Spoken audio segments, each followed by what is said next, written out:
사도신경하심으로 신앙 고백하겠습니다. 전능하사 천지를 만드신 하나님 아버지를 내가 믿사오며 그 외아들 우리 주 예수 그리스도를 믿사오니 이는 성령으로 잉태하사 동정녀 마리아에게 나시고 본디오 빌라도에게 고난을 받으사 십자가에 못 박혀 죽으시고 장사한 지 사흘 만에 죽은 자 가운데서 다시 살아나시며 하늘에 오르사 전능하신 하나님 우편에 앉아 계시다가 저리로서 산자와 죽은 자를 심판하러 오시리라.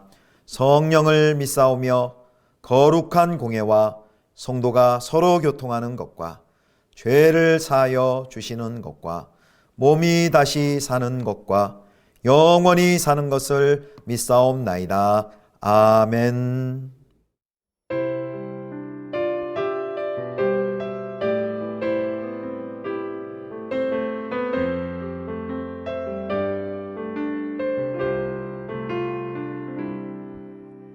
주님 다시 오실 때까지 나는 이 길을 가리라. 좁은 문 좁은 길 나의 십자가 지고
느부갓네살이 분이 가득하여 사드락과 메삭과 아벳느고를 향하여 얼굴빛을 바꾸고 명령하여 이르되 그 풀무불을 뜨겁게 하기를 평소보다 7배나 뜨겁게 하라.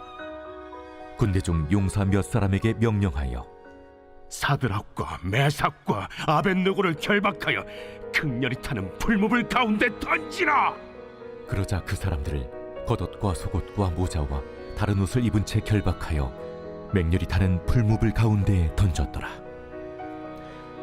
왕의 명령이 엄하고 풀무불이 심히 뜨거우므로 불꽃이 사드락과 메삭과 아벳느고를 붙든 사람을 태워 죽였고, 이 세 사람 사드락과 메삭과 아벳느고는 결박된 채 맹렬히 타는 풀무불 가운데에 떨어졌더라. 그때 느부갓네살 왕이 놀라 급히 일어나서 모사들에게 물어 이르되, 우리가 결박하여 불 가운데 던진 자는 세 사람이 아니었느냐? 왕이여, 옳소이다. 내가 보니 결박되지 아니한 네 사람이 불 가운데로 다니는데 상하지도 아니하였고, 그 넷째의 모양은 신들의 아들과 같도다. 느부갓네살이 맹렬히 타는 풀무불 아기 가까이 가서 불러 이르되, 지극히 높으신 하나님의 종 사드락, 메삭, 아벳느고야, 나와서 이리로 오라. 하매 사드락과 메삭과 아벳느고가 불 가운데서 나온지라. 총독과 지사와 행정관과 왕의 모사들이 모여 이 사람들을 본즉 불이 능히 그들의 몸을 해하지 못하였고, 머리털도 그을리지 아니하였고, 겉옷빛도 변하지 아니하였고, 불탄 냄새도 없었더라. 느부갓네살이 말하여 이르되, 사드락과 메삭과 아벳느고의 하나님을 찬송할지로다. 그가 그의 천사를 보내사 자기를 의뢰하고 그들의 몸을 바쳐 왕의 명령을 거역하고 그 하나님 밖에는 다른 신을 섬기지 아니하며 그에게 절하지 아니한 종들을 구원하셨도다. 그러므로 내가 이제 조서를 내리노니 각 백성과 각 나라와 각 언어를 말하는 자가 모두 사드락과 메삭과 아벳느고의 하나님께 경솔히 말하거든 그 몸을 쪼개고 그 집을 거름토로 삼을지니 이는 이같이 사람을 구원할 다른 신이 없음이니라. 왕이 드디어 사드락과 메삭과 아벳느고를 바벨론 지방에서 더욱 높이니라. 성도 여러분, 좋은 아침입니다. 하나님의 은혜와 평강이 가득히 넘치는 하루 되시기를 축복합니다. 오늘은 어제에 이어서 다니엘서 3장 19절부터 30절까지의 말씀으로 영원한 보호, 영원한 사랑이라는 제목으로 함께 하나님 말씀 묵상하겠습니다. 오늘 본문은 이제 어제 본문에 이어서 사드락, 메삭, 아벳느고, 다니엘의 세 친구들이 이제 풀무불에 던져졌지만 이제 구원받는 이야기입니다. 왕의 명령을 거절하고 신앙인의 의무, 까닭이 없어도 나는 하나님을 경외합니다. 하나님을 사랑합니다. 이런 믿음의 고백으로 그렇게 하지 않을지라도 고백을 했던 이 사드락과 메삭과 아벳느고의 처형이 집행됩니다. 이 느부갓네살왕이 이제 화가 머리 끝까지 났습니다. 그래서 풀무불 그냥도 뜨거운데 평소에 7배나 더 뜨겁게 했습니다. 이 7은 완전수죠. 그러니까 최고조로 뜨겁게 만든다라는 뜻이 있습니다. 7배나 더 달궈진 풀무불이라면 거기 결과야 뻔하죠. 자, 왕의 명령에 따라 다니엘의 세 친구들은 옷이 입혀진 채로 결박되어서 그 풀무불, 맹렬히 타는 풀무불 가운데 이제 던져지게 됩니다. 얼마나 뜨거웠던지 이제 여기 사고가 일어나는데요. 그 세 친구를 붙든 그 신하들, 그 사람들이 먼저 불에 태워져 죽는 사고가 발생됩니다. 이게 해프닝처럼 보이겠지만요, 이 그 사고가 보여주는 것이 있습니다. 느부갓네살이 15절에 보면 이런 표현을 합니다. 3장 15절에 능히 너희를 내 손에서 건져낼 신이 누구이겠느냐 라면서 자기의 절대 권력을 주장하고 자랑하는데요. 그 사고를 통해 뭘 보여줍니까? 실은 느부갓네살은 사소한 불꽃 하나라도 통제하지 못하는 그런 연약한 헛개비에 불과한 왕이다 라는 사실을 이렇게 고발을 합니다.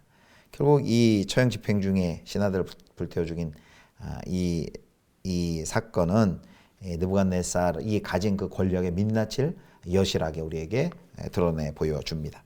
자, 새 젊은이를 풀무불에 느부갓네살이 던질 수는 있었어도 거기까지입니다. 그게 왕의 권한입니다. 그 다음에 이 새 젊은이의 삶과 죽음은 불꽃을 다스릴 수 있는 이제 하나님께서 결정을 이제 하십니다. 자, 느부갓네살이 자기 일을 끝낸 그 시점에 하나님께서 하나님의 일을, 당신의 일을 시작하십니다. 느부갓네살이 가만히 그 풀무불 안을 보니까요, 놀라운 광경을 목격합니다. 분명히 던져진 것은 사드락, 메삭, 아벳느고 3명인데 4명이 그 불 사이에 다친 곳 하나 없이 불 속을 거닐고 있는 것을 본 것입니다. 전혀 불가능한 일이 눈앞에 펼쳐진 것이죠. 자, 3장 25절 느부갓네살의 반응을 보겠습니다. 왕이 또 말하여 이르되 내가 보니 결박되지 아니한 네 사람이 불 가운데로 다니는데 상하지도 아니하였고 그 넷째의 모양은 신들의 아들과 같도다 하고, 네 번째 사람의 모습을 여기 신들의 아들이라고 표현을 하죠. 하나님이 보내신 이제 사자일 것입니다. 하나님께서는 자신의 사자를 풀무불 속에 보내시어서 자신을 향해 그 신실한 믿음을 고백한 새 청년들을 보호하셨습니다. 간신히 목숨만 보호한 정도가 아니고요, 그을린 곳 하나 없이 탄 냄새도 나지 않도록 완벽하게 하나님께서 보호해 주셨습니다. 오늘 이 사드락, 메삭, 아벳느고가 믿음의 고백을 통해 이런 놀라운 기적적인 구원을 경험하는 이 일, 참으로 너무 신나는 이야기인데요.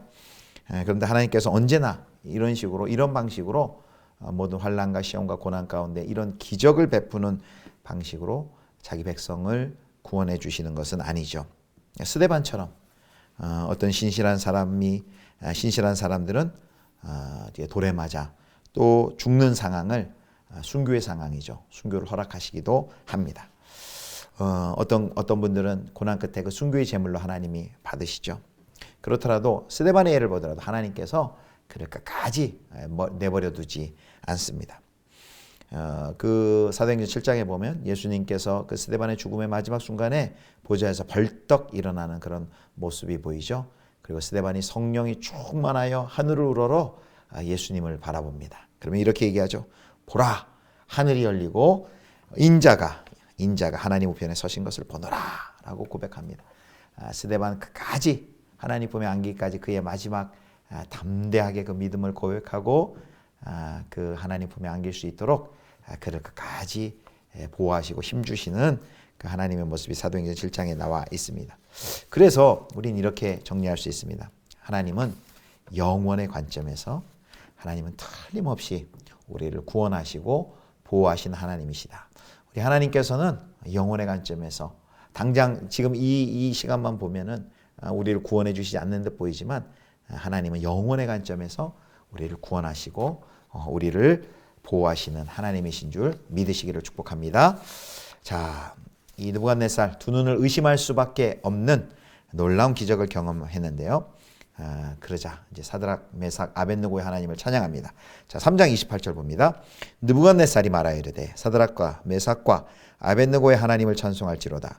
그가 그의 천사를 보내사 자기를 의뢰하고 그들의 몸을 바쳐 왕의 명령을 거역하고 그 하나님 밖에는 다른 신을 섬기지 아니하며 그에게 절하지 아니한 종들을 구원하셨도다.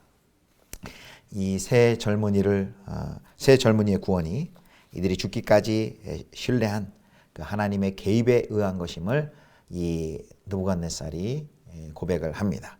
그리고 간접적이긴 하지만 이제 자신의 잘못을 시인을 하죠.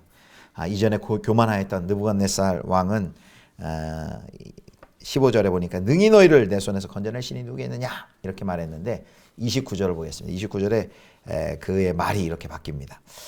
그러므로 내가 이제 조소를 내리노니 각 백성과 각 나라와 각 언어를 말하는 자가 모두 사드락과 메삭과 아벳느고의 하나님께 경솔히 말하거든 그 몸을 쪼개고 그 집을 거름토로 삼을지니 이는 이같이 사람을 구원할 다른 신이 없음이니라 하더라. 아멘.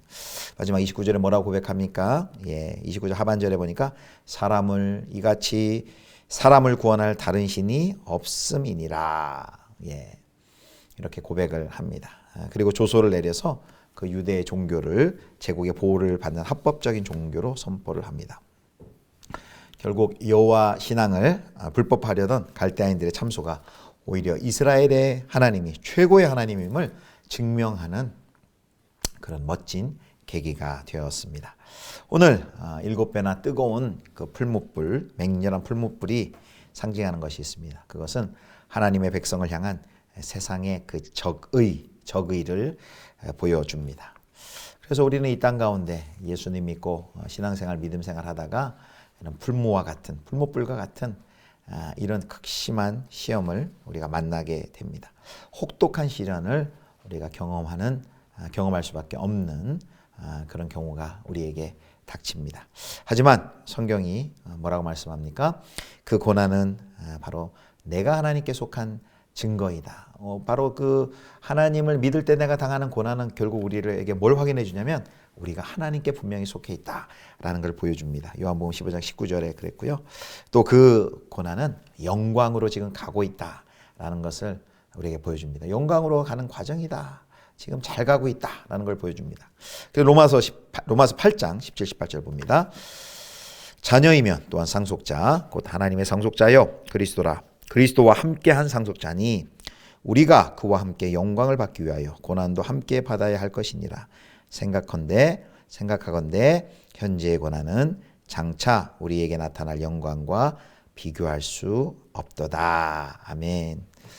우리가 하나님의 자녀, 하나님의 상속자로서 그리스도와 함께한 상속자로 그와 함께 영광을 받기 위하여서 이 고난은 당연한 것이다. 함께 받아야 된다. 그러나 그 고난은 우리가 장차 받을 하나님의 영광과 좋게 비교할 수 없다라고 로마서 8장이 말씀해 주고 있습니다. 믿음 때문에 우리가 가진 믿음 때문에 이 땅에서 우리에게 다니엘과 그 세 친구들이 당한 것 같은 그런 믿음의 시련이 분명히 우리에게도 있을 것입니다. 그러나 그때 기억하실 것이 무엇입니까? 하나님의 구원과 승리. 하나님 반드시 우리를 구원하신다. 하나님은 반드시 우리를 승리하신다. 영원의 관점에서 그 사실을 굳게 믿으시고 그 하나님을 신뢰하며 믿음으로 승리해 나가실 수 있기를 주님의 이름으로 축원합니다. 기도하겠습니다. 하나님 아버지, 믿음 때문에 우리도 이 땅 가운데서 또 많은 시련과 환난을 겪을 수밖에 없는 상황 속에 있습니다. 그러나 그 어려움 속에서도 하나님의 구원과 승리를 굳게 믿게 하여 주시고 신실하신 하나님을 의지함으로 믿음의 싸움 잘 싸워 승리하는 저희 모두가 되게 해 주시옵소서. 우리 주 예수 그리스도의 이름으로 기도드립니다. 아멘. 하늘에 계신 우리 아버지여, 이름이 거룩히 여김을 받으시오며 나라의 임하옵시며 뜻이 하늘에서 이룬 것 같이 땅에서도 이루어지이다. 오늘날 우리에게 일용할 양식을 주옵시고 우리가 우리에게 죄 지은 자를 사하여 준 것 같이 우리 죄를 사하여 주옵시고 우리를 시험에 들게 하지 마옵시고 다만 악에서 구하옵소서. 대개 나라와 권세와 영광이 아버지께 영원히 있사옵나이다. 아멘.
주